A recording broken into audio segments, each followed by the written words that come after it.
Hello, and welcome to the Parallel Paths podcast. My name is Artemis, and I'm going to be your host during this book club. We are reading The Redacted by Shenelle Trujillo and Matthias, which is a continuation of their YouTube series called Project 863. If you are listening and you are looking for spoilers of the book, this is not the place. This is heavily edited to flow if you have read the books. So, no major spoilers here, but a conversation about what takes place per chapters. We are going over chapters 7 and 8. So, if you would like to be made aware of when we post our next segment, it is going to be every Monday until we are done. If you would like to catch us on live recording, you can catch us in our Discord every Saturday. The link is in the description to our website that can link you to our Discord. Please make sure to like and subscribe and to comment down below what you thought of these chapters. Without further ado, let's jump into these chapters.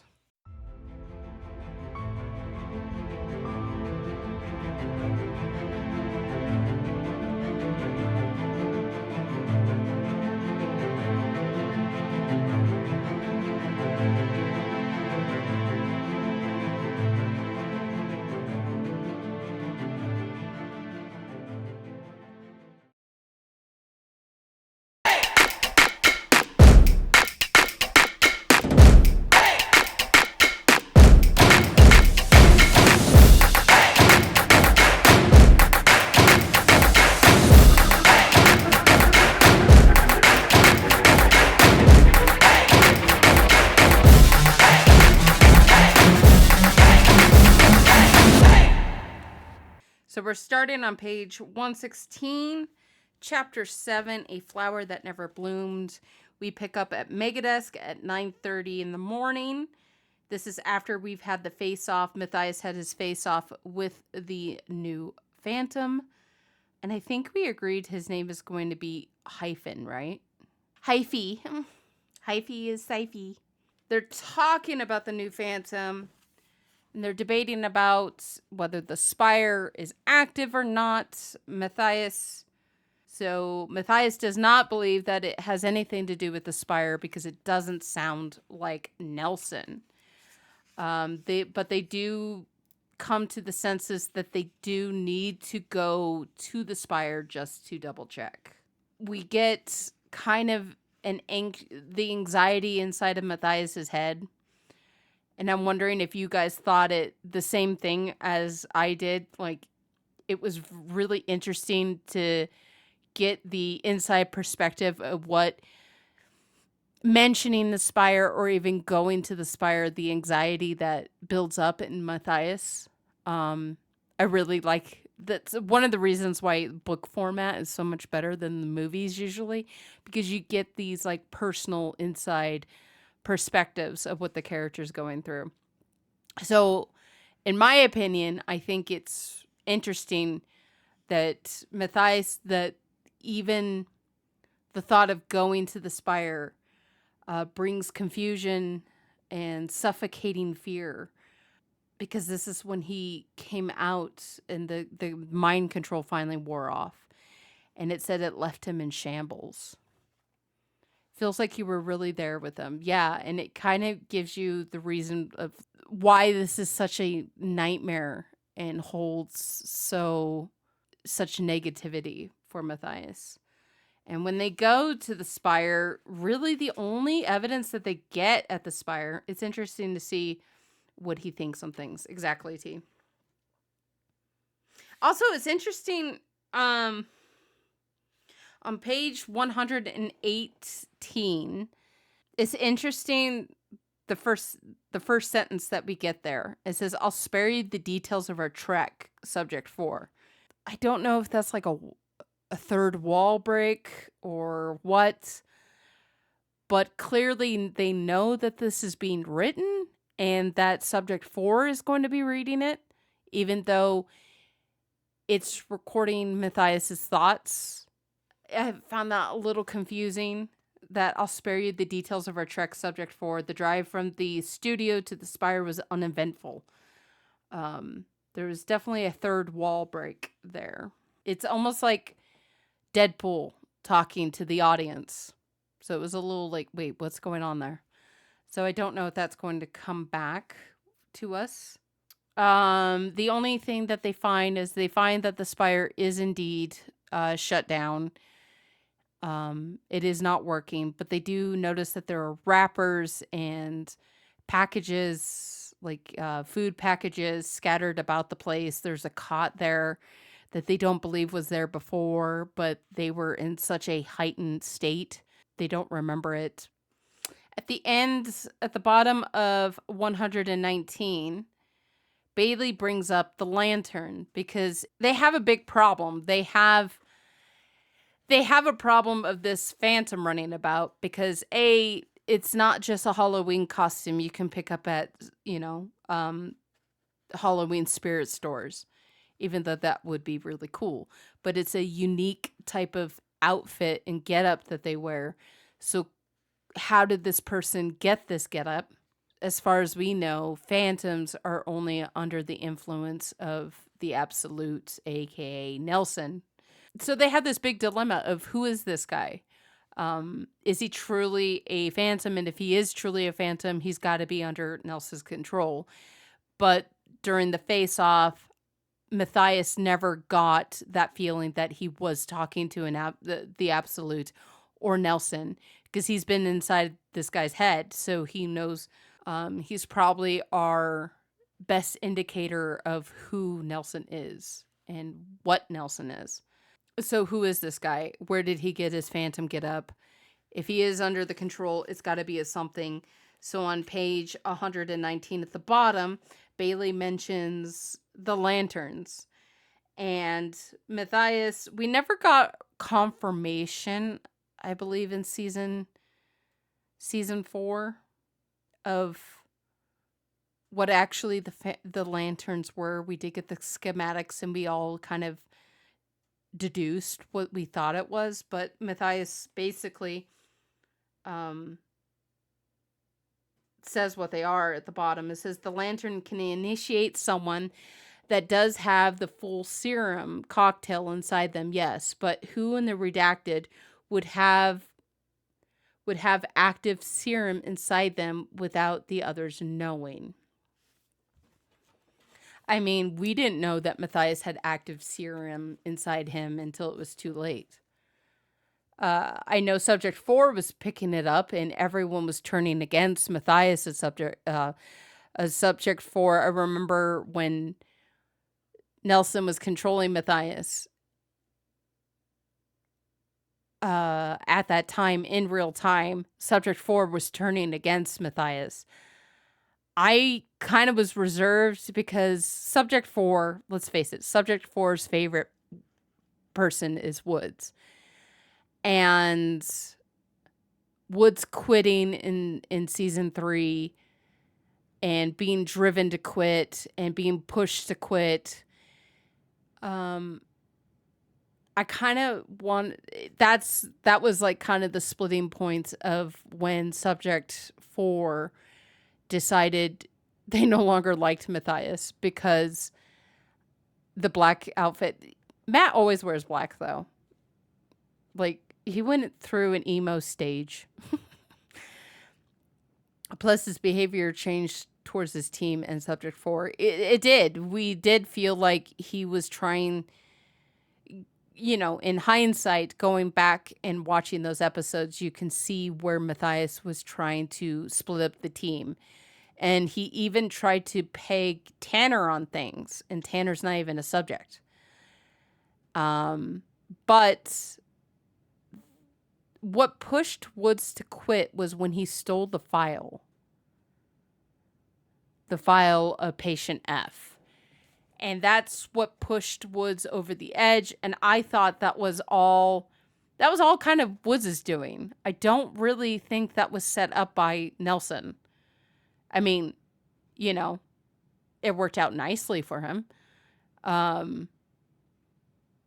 Also, the Hello Woods voice recording, I think that's what threw Mike Badal off the edge. the whole ghost thing and trying to terrorize our team and trying to get him out of that space by using ghosts. That's what pushed Mike Badal out. Uh, that showed Wood's location to his house. Yeah, I don't. Woods is the type of person, and you can definitely get that sense in the books. He's more of a let's confront the issue than hide from it. He's not really a hide, but what really sent him off was the way that Matt reacted. Well, Nelson reacted when Woods stole patient F's file. And then patient F going missing. But anyway, going from all that, but going back to the lanterns and them saying who would have a full active serum in them without the others knowing. To play devil's advocate, our team didn't know that Matthias had full active serum in him until it was too late. But the redacted are also people who have been around the Pegasus serum a lot longer than we have. So they might know what signs to look for and been like, wait a minute, that sounds, sci-fi. So they might have precautions for that. I don't know. That would have been a really good question to ask the redacted. Do you have precautions to take if someone becomes active? Because, literally there was a spire that was just turned on. Just, two seasons ago, there was a spire that was turned on. And we do find out when we go back to the redacted that yes, some of the people that are working inside of the redacted have serum inside them, the full effects of it, whether they were patients or they were employees thinking that taking the serum would give them an edge up in the company, that a lot of the people in the place had active serum in them, which would have been really interesting to have visited the redacted when the spire was active and what the redacted went through when the spire was active. So that would have been something to talk to. They go back to the redacted to find out if anyone has the lantern or if they still have that kind of technology. They get intercepted and told that Jasper Shaw wants to see Matthias. So Matthias goes in, and basically Jasper Shaw's just makes the excuse that he wants to give Matthias a fob so he can just come and go as he please to the redacted. He just gets a key. There was a lot more that happened than that, Grace. So I picked up on a couple things. So Matthias notices that the body of Jasper Shaw, Mr. Double, has his hand gone. And in true Artemis fashion, I have to substitute what I am reading on something that I already know about. So my mind quickly went to Back to the Future when Marty in the first Back to the Future is trying to get his parents together because him interfering with his own past causes things in the photograph of him and his siblings to start disappearing. That's immediately my brain went to that the photograph disappearing of Marty and his siblings, because when Marty went back in Back to the Future, he messed things up to where his parents were supposed to meet. He directly caused that not to happen. So since that didn't happen, then him and his siblings weren't ever born. So the photograph was deleting. So when Matthias goes in and notices the body of Jasper Shaw is no longer missing fingertips, he's missing an entire hand. Something in that timeline makes me think that someone's messing with the timelines and they're disappearing. Exactly, Christy. There we go. There's the photograph disappearing. That's exactly what I picture. Also, there's something that happens, and actually, first time I wrote notes in my book. Page 122, line 14. Jasper is talking to Matthias, and he says, subject 1, It just caught me off guard that he's always using subject numbers, subject 4, subject 1, subject 2, subject 3. The fact that he remains of not calling Matthias by Matthias. He's calling him subject 1. I wrote back here, Jasper talks to Matthias not by name but by subject number, like doctor and experiment. It gives distance.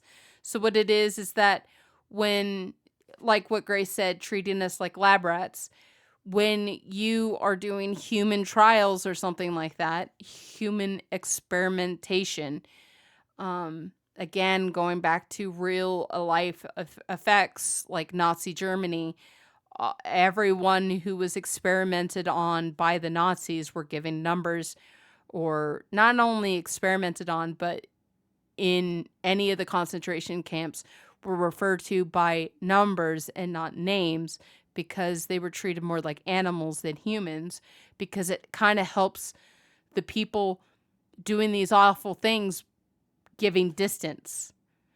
Exactly how in the video with Scott, Cleric, and Xander, when they're talking about Chloe, Xander says, "Oh, you're naming the lab rats?" Because the moment you give it a name, the more it becomes something more to you. It is more than just an animal, more than just an object. It is now personable. And the fact that Jasper continuously uses subject numbers and does not use Matthias by his name gives me the clue into Jasper that he does not see Matthias as a person. He does not want to see Matthias as a person. He only sees Matthias as a subject, a thing, an object. And that is highly concerning. And not only, and that's why everyone picks up this creepiness factor about Jasper, because he does not treat them like people. He does not treat them like humans. They're just subjects. Glitch says it's like that how he's trained to act. Most Syntech employees were like that. Exactly. And unlike the doctor is there as repentance of what he did at Syntech. He's very ashamed of what he did at Syntech, and he's there for repentance. But Jasper does not give that. 100% does not give that he's here for repentance or anything. He's here for different reasons, which is exactly why we shouldn't trust him. But it also makes me want to trust him a little bit more when it comes to details, because if he's looking at everything objectively and not with empathy, he's going to be more of a logical thinker about how things are going on. He's got a dead body in his office, and he does not act like a man who has a dead body in his office. He's very not empathetic whatsoever, very just motivated by logic and cold, calculated person who hides it all behind a smile, which creepiness, yes. But a person like that, you can easily read. They're going to be self-serving, yes, but they're also going to be more logical about things. So they're going to also be more of a worse type of enemy than an enemy who doesn't care. Glitch says Jasper just doesn't care. He wants control. Exactly. Gray says they are up to something evil. I can feel it, evil and mindless. I don't know if it's mindless. It takes a lot of thinking to do what they're doing. But anyway, I gathered that by Jasper. And I think the moment that Jasper starts using names, we will have to definitely pay attention to that, because if he ever starts using Matthias's name, or he ever starts using like Bailey's name or something like that, if he ever comes around to Bailey's existence, it could be a opening that Jasper's opening up to them, but I don't know. We'll see. We'll see how this character develops. They meet the doctor on page 126, and they do tell him that they ran into a phantom. And no, he doesn't have any names of who could possibly be this phantom, but it's interesting how the doctor automatically jumps to the conclusions that this phantom's behind redacted walls. He gives him a key to an archive room, which kind of throws them into a tailspin of like, wait, you're just giving this to us? Just like, again, just like how Jordan Kendall gave him files, no strings attached. This doctor just hands over a key to them. No strings attached. They're like, we would have had to jump through hoops to find this kind of evidence. And he finds a box. Project Pegasus test information. I'm not going to go over the documents that they found because it's strictly in the book. Poppy, yeah, P. Adler, so Poppy Adler, which is Magnolia Ward's sister, which I do have a theory. I have a theory, and I know Grace has already read the book. I know that a lot of people have already read the book, and here's my theory of someone who hasn't read the entire book or read the next book. So here's my theory. I think the Phantom is Magnolia. And I could be way off. I can be yes, zip that mouth. I could be way off. I think I don't believe Magnolia when she said that Deb left her the company. I 100% don't believe that because Jasper, again, Jasper is logical, not empathetic. He is cold and calculating. Why would he draw attention to Magnolia if he just stole the company from her? It doesn't make sense. And I can't make it make sense. Why would this cold, calculating person not just take care of Magnolia on his own? Why leave a loose end? He is not the type to leave loose ends. So I do not believe Magnolia when she says that the company is supposed to be hers. I believe that she's just using the redacted to find her sister. And 100% that is all she's trying to do. And if she has to take down the redacted, she will. This phantom is wants the redacted to fall apart from the inside out. So either the phantom is using that, Magnolia trying to find her sister, to tear apart the redactor from the inside out, or the phantom is Magnolia. I don't know. Either there's something involved between the phantom and the sister. There has to be, because we keep running over that name. We keep running over this experiment that she was experimented on with Project Pegasus. You can go back and look at the files. The files are found in the book, page 326 to 328. Deb, again, wanted to take her off, but Nelson thought this was like a prodigy experimentation. This was like his pet subject, and continued it. Then on pages 329 and 330, we get more documentation. A Project Pegasus. This is location 4. And in location 4, it actually gives a location name. A place. And they decide to go to location 4. So, at the top of chapters 8, a collection of unanswerable questions. We are at location 4. Matthias makes a big deal about the state of the building of location 4. It is very it looks like a bomb has gone off.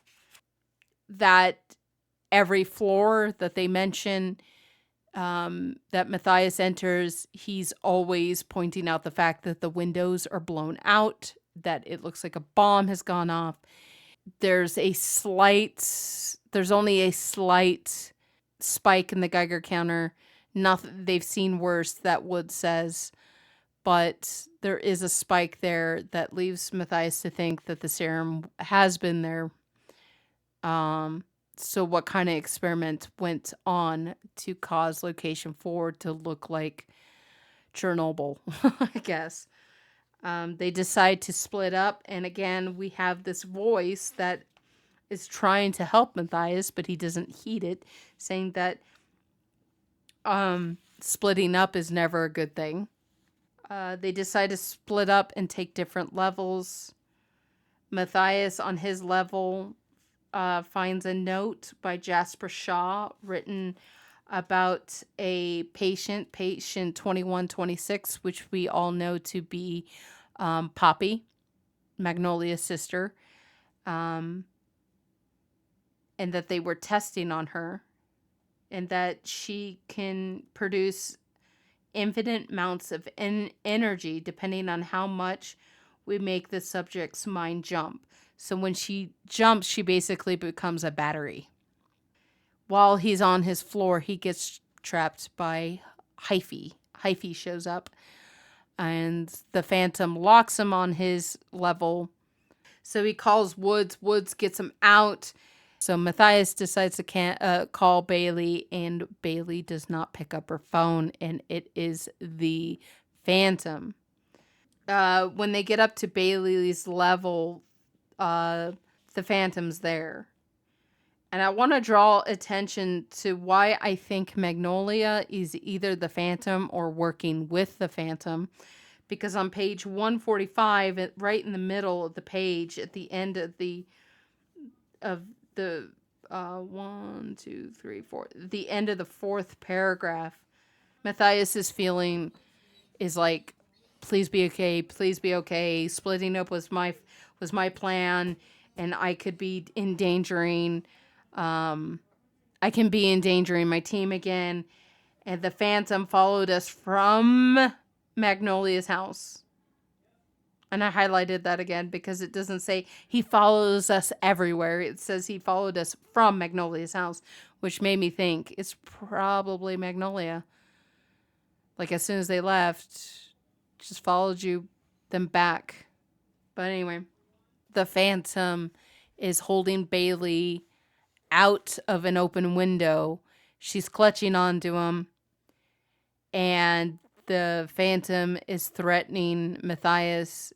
They want the documentation that Matthias has found, that Jasper's note. So when Matthias is getting it out of his pocket, the absolute falls out, and the Phantom sees it and goes, "Hey, I'll take that too." So during this altercation, to save Bailey, they lose the absolute. Then immediately after, Matthias goes alone to the Redacted, and he confronts Jasper. And again, Jasper calls him Subject 1. Does not call him by his name. Matthias kind of has this face-off with Jasper. And Jasper gives him some information at the bottom of 150. Matthias asks what happened to Location 4. Jasper raised an alibi Location 4. Oh yes, that became uninhabitable after the large-scale incident.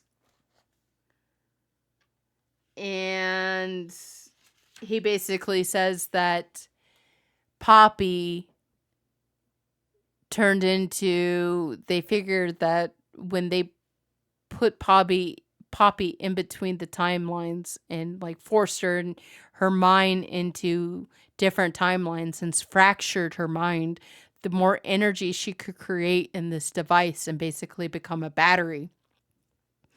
So what I'm figuring is that they overcharged this battery and she exploded.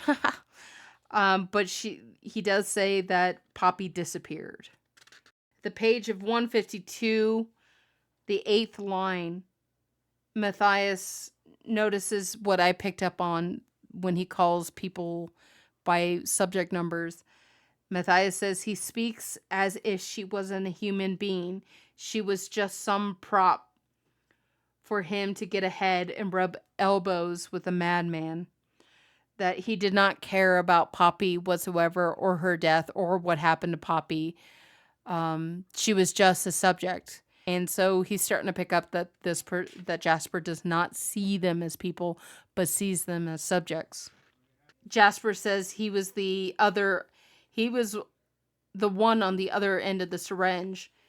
Matthias says, "You realize you say things like that, it doesn't make me like you. In fact, it makes me dislike you even more." Jasper laughed, and I hated the sound of it, like a combination of a snake hissing and a hyena trilling. "Oh, you don't have to like me," subject one. "In fact, sometimes it's easier that way." Again, he's putting distance, and he's even telling Matthias right then and there he's not even on the same level as him. Jasper is not even on the same level as subject one. He's still just a subject on the other end of the syringe. And he doesn't care if this person likes him or not. In fact, when he doesn't like him, it's even better that way because he has no feelings and he has no empathy towards Matthias or his team or subject 1, 2, 3, or 4. And then we get to the end of the chapter, which leaves off as a cliffhanger because Matthias hears voices coming from the clinic, and his first instinct is to walk away from it and not eavesdrop because that's the polite thing. But something was nagging at me, pulling on me, telling me that it was important. I wasn't sure why. I just felt like a feeling I couldn't quite ignore. I suppose I could sneak a peek. And that's where we end to chapter 9. So, interesting things. Our new characters are developing. I know how everyone really does not like Jasper. The thing I like about Jasper is he's not even pretending to be a good guy. Which in my book is like, all right, he's shown his true colors. He's not hiding much. Then if he's not even going out of his way to even be pleasant. So the people that we need to worry about are the people who are going out of the way to be helpful or whatever. So my thoughts of Magnolia being the Phantom, because Jordan stayed behind with Magnolia.